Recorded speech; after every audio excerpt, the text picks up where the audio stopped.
right, is he's known that Real Madrid are interested in him, right? Whether you know about interest, so Yeah, agents will talk, and you'll know like, oh, they're looking at you, or he'll go to a game, and all of a sudden you got Perez's man them in, do you know what I mean, in the Champions League final, and they're watching, and then they're speaking to his brother, so they'll know that there's interest there.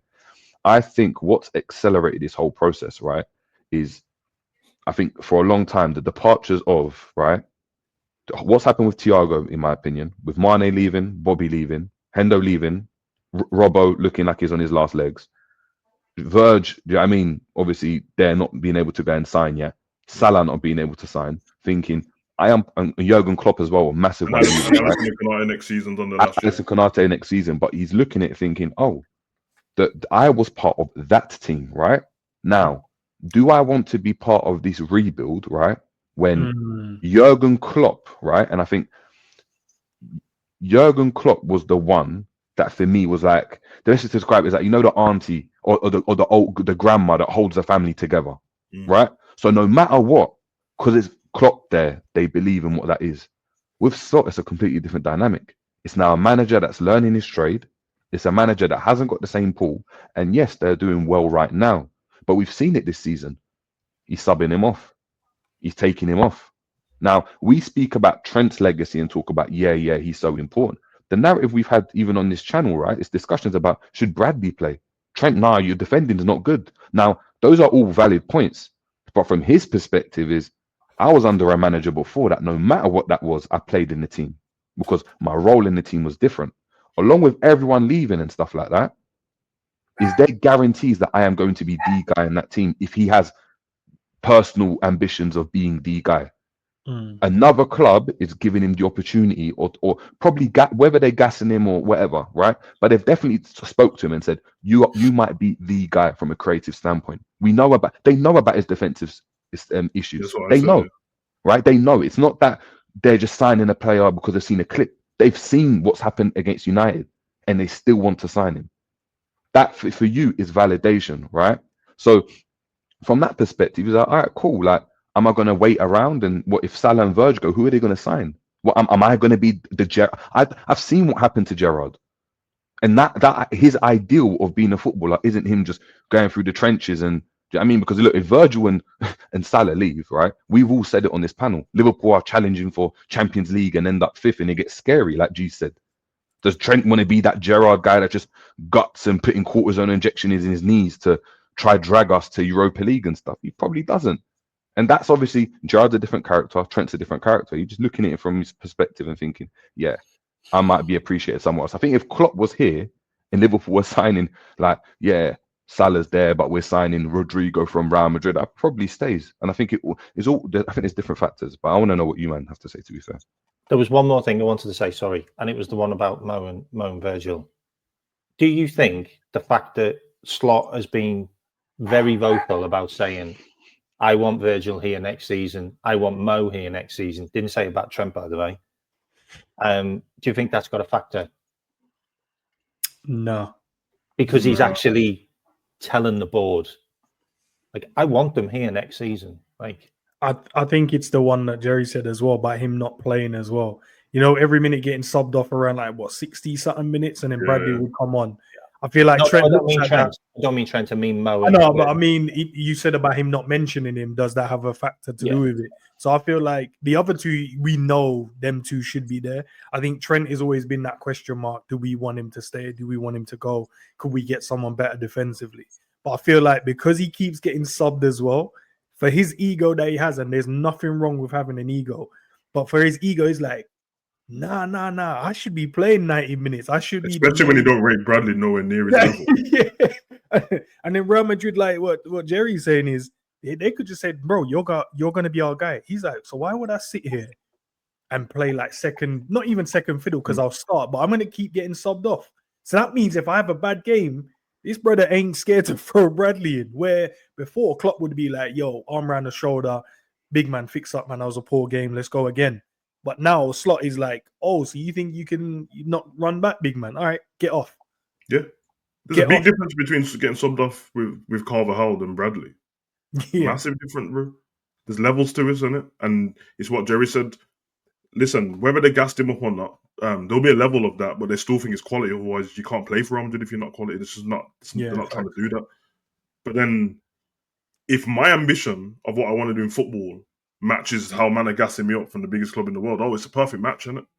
Because you saw what happened before this all happened, all this got said, and we've just been trying to figure out what do you think Trent's going to do all season. Fans have been they've been cooking him all season. I'm talking about forget the football. Oh, Trent wants to win the Ballon d'Or. This geezer's deluded, blah blah blah. Brother, he said in that video, bro, he said, I know people are going to think I'm deluded, but I believe I can do it. So why not? I want to be the first fullback to do it. Because bro, small-minded people, innit? He ain't trying to hear that, bro. And sometimes, bro, I'm not disrespecting anyone's place in that, bro, but people just kind of want to keep it at local council level and that, bro. Man of the people and all that. Sometimes, bro, no, bro, how about I leave? You be proud of me that I come from this place and this is where I've made it to. You get me? Putting you man on the map and that. Scouts with a Ballon d'Or. You ever heard that before? Exactly, bro.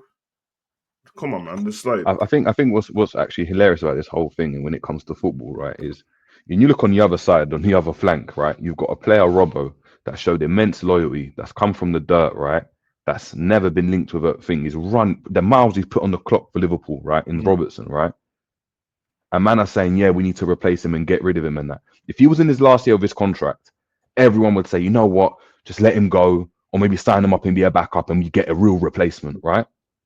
With Trent, they're not using that discussion. They're not having that same energy, right?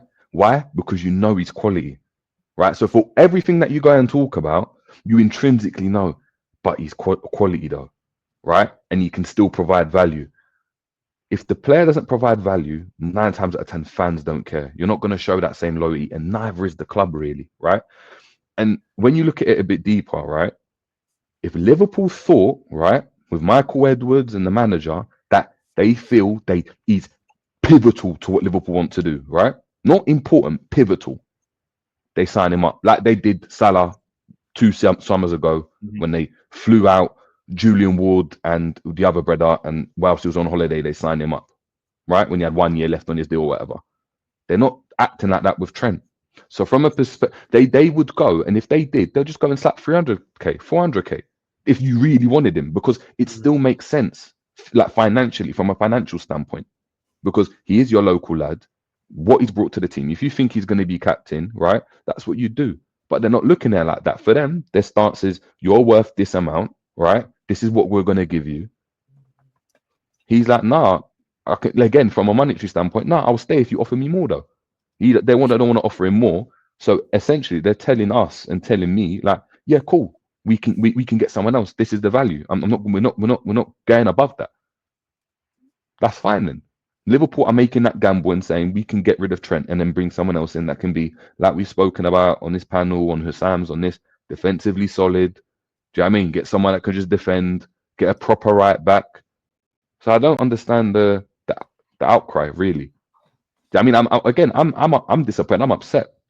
Virgil for me number 1, but Trent for me number 2. I think, I mean, it would be a shame not to see him in the Liverpool top, 100%. But like,